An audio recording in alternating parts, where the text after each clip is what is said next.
जय झूलेलाल दोस्तों, अॼु असां ठाहींदासीं बेसणी भाॼी, उहा बि टमाटे में।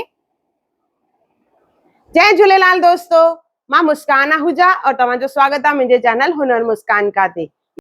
सभिनी खां पहिरियों खणंदासीं बाउल, हुन में विझंदासीं बेसण। 2 कोप ते बेसण खयो आहे मां, जेको 250 ग्राम जे क़रीब आहे।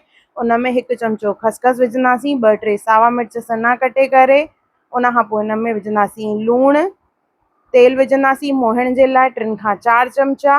1 बसर सन्हो कटियल विझंदासीं, 1/2 चमचो हैड और उन खां पोइ हिन में विझंदासीं असां ॻाढ़ा मिर्च ऐं 1 कटोरी साओ मसालो सन्हो कटे करे विझंदासीं। इन्हनि सभिनी शयुनि खे चङी तरह मिक्स करिणो आहे। मुठी ॿधी ॾिसंदासीं, मुठी ॿधिजे थी मतिलबु मोहन जेको आहे असांजो बराबरि आहे, मतिलबु तेल जी मात्रा बराबरि आहे। हाणे असां इन में थोड़ो थोड़ो पाणी विझी करे सख़्तु अटो ॻोहींदासीं। ध्यानु रहे पाणी जो इस्तेमालु घटि में घटि करिणो आहे। बसर बि पाणी छॾींदो आहे। जीअं असां कोकी जो अटो ॻोहींदा आहियूं न, तीअं 1 पोर्शन खणंदासीं और ॾिसो हिन तरह रोल कंदासीं असां।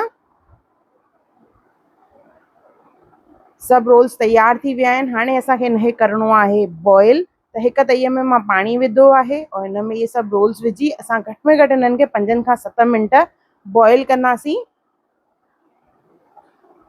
जॾहिं मां 40 जे लाइ असां ठाहींदा आहियूं न, त इहे सिर्फ़ु सिंपल हिनखे बॉइल करे असां रस में विझंदा आहियूं।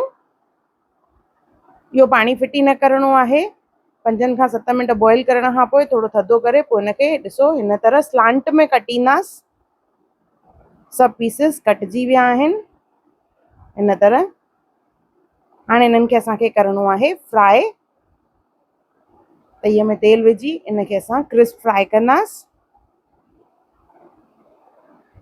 ये ॾाढा बढ़िया लॻंदा आहिनि। ॾिसो तव्हां चाहियो त सिर्फ़ु बॉइल कयल बि इस्तेमालु करे सघंदा आहियो। अगरि तव्हांखे ऑयल न खपे त उहे बि सुठा लॻंदा आहिनि खाइण में। इहे सभु फ्राए थी विया आहिनि।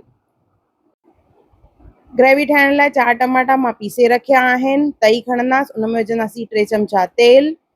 तेल गरम थी वेंदो, उन में 1 चमचो विझंदासीं असां जीरो, कड़ी पत्तो 8-10 पत्ता, 2 सावा मिर्च ऐं थोड़ी सी अदरक, 1/2 इंच जे क़रीब अदरक विझंदासीं।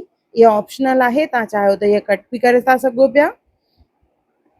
हिनखे सॉटे कंदासीं और उन खां पोइ हिन में विझंदासीं असां टमाटो जेके पीसे रखियो होसीं, 4 खां 5 टमाटा। इन में विझंदासीं कश्मीरी ॻाढ़ा मिर्च, धाणा, हैड, लूणु।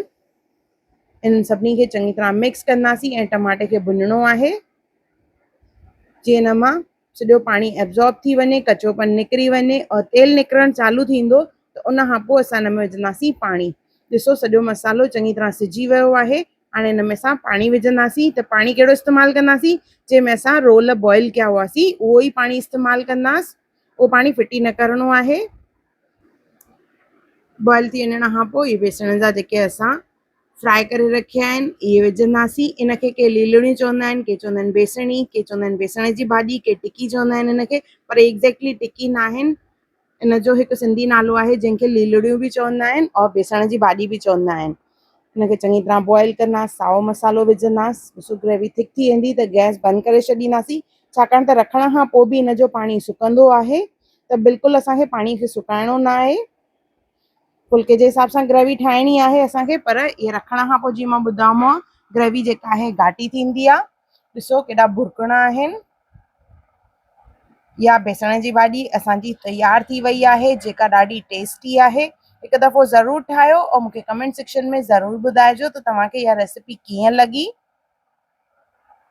अगरि तव्हांखे मुंहिंजी वीडियो पसंदि आई हुजे त उनखे लाइक कजो, शेयर कजो ऐं सब्सक्राइब कजो और मुंहिंजी ईंदड़ वीडियोस खे ॾिसण जे लाइ बेल आइकॉन ज़रूरु क्लिक कजो। फेसबुक और इंस्टाग्राम ते मूंखे ज़रूरु फॉलो कजो और मुंहिंजो वीडियो ॾिसण लाइ धन्यवाद। जय झूलेलाल।